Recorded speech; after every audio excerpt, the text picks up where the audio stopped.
Social circles that raised questions about what she knew. Diddy parties, you know what was going on. Why you think the school was over there in Africa, man?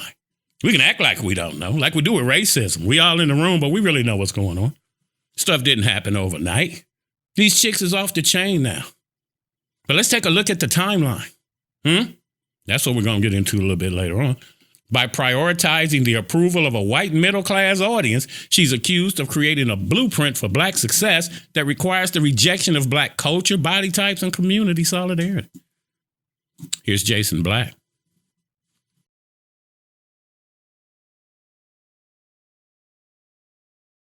Since 1990, Oprah Winfrey becomes nationally syndicated in the early mid-'80s. And within a decade, the train begins leaving the station.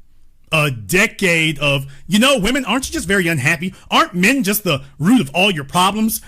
We should get together as women with no men around. And while the men are at work, these, quote, daytime talk shows, while the men are at work, what are your stay-at-home wives and stay-at-home moms doing?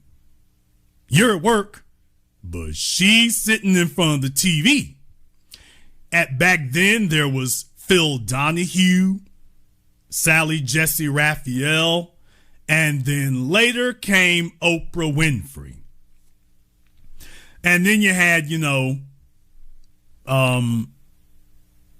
Jenny, what was her name, and Ricky Lake, and the rest, Montel Williams, the rest of them come later. So, yeah, I'm putting the timeline here together for you for anybody who may not have been aware, or anybody who wasn't watching, or anybody who didn't see what was happening there. By the way, this is the timeline. Yeah, Jenny Jones. This is the timeline, folks. If you weren't paying attention or you weren't aware of it, this is what was going on. That you see when Oprah Winfrey takes to the air, and then you see when the train comes off the track. A decade later, there are serious ramifications and real world consequences for what she was doing. And by the way, it's not lost on me here. You got females in the audience here. You can take a look at the shots here of the chicks in their 50s or older trying to show off their wares. After all these decades, there's folks, that's not lost on me.